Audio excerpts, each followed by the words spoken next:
Dale Earnhardt Jr. knows what it's like to win at Daytona. He's enjoyed a lot of success at this track. He's won 5 Nationwide Series races and 2 Sprint Cup races, including the 2004 Daytona 500. And then the 2004 300-mile race. It kind of was unique that weekend. The Saturday race was rained out, so Junior won the 500 on Sunday and then came back on Monday, saying he might have been a little under the weather, if you get my drift, and took the 300 on that Monday as well. Dale Earnhardt Jr.'s 2009 season came nowhere close to meeting expectations. And Jr. came to Daytona looking for a fresh start and to put all of the questions of the past behind. NASCAR Now lead reporter Marty Smith sat down with Dale Jr. and asked all of those questions. In return, he got some pretty frank answers. Describe 2009 for Dale Earnhardt Jr., the race car driver. For the race car driver, it was really frustrating.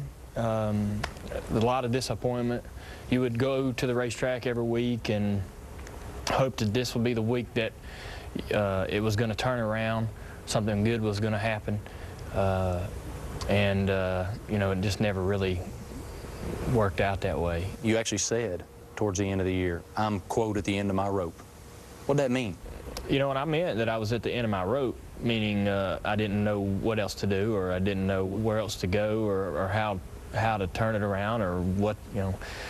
Professionally at the time, you know, it was you know, probably the most frustrated I had ever been. When you're struggling, how bad do you need somebody to put their arm around you? When you were going to Hendrick, that's one thing that you mentioned about Rick.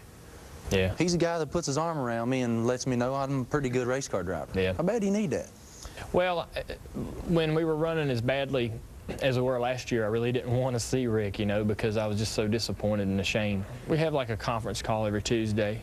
And if I could get the guts to show up for that, and didn't do it all the time? Man, you know, we run so bad sometimes, I just wanted to disappear, you know. Jimmy Johnson, Mark Martin, Jeff Gordon, atop the sport. And then there's your team. What's it like to walk into the shop knowing that you're not living up to that standard? It's real tough, actually, to drive up to HMS and walk through that shop knowing what you did last week or the year before, and you just got to man up. You know, you still have a lot of guys in there, the entire company pretty much, putting together race cars that you're going to be taking to Daytona and you're going to be driving all year long, and so you have to sort of, you know, just go in there and get down to business. It seems like that success that those guys had could go 2 ways with you. It could either make you say, hey, I can do that, or it could kill your confidence. Yeah. Because they are so good. Where were you with that? How does their performance affect your confidence? Yeah. My confidence in my driving never really got poor. My confidence just in turning it around was always hard to put together. There are detractors coming out of the woodwork everywhere. There are people that want to tear you down. What would you say to people that say you were exposed last year? That I was exposed? Well, I look at exposed, you know, as what? You know, not the talent that some people may think you are. Well, you know, there's a long list of statistics and trophies that I have and memories that I have that would argue against that. You know, that I got legitimate talent to drive a race car and have what it takes to win races and have what it takes to run up front.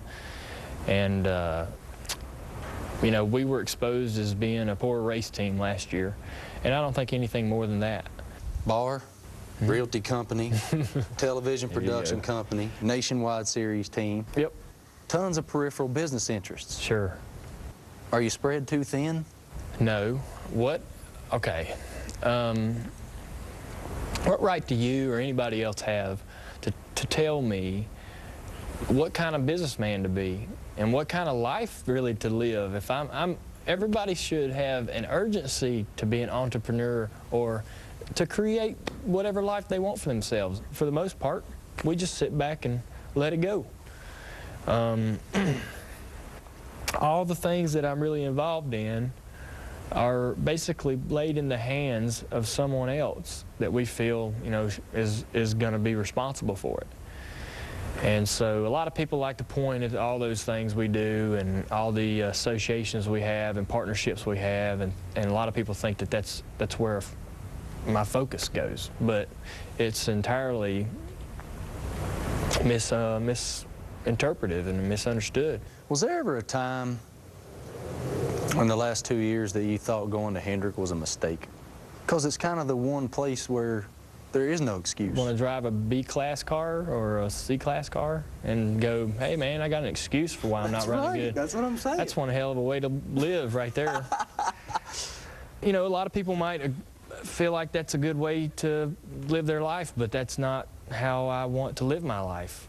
I want to be with the best. I want to be in the best position to have the best equipment, to be able to go to the racetrack with all the confidence in the world in what I'm driving. If I don't turn it around and we don't get where we want to be, and nothing, you know, we don't ever, you know, see the success that we wish we wanted to have, you know, we will be disappointed.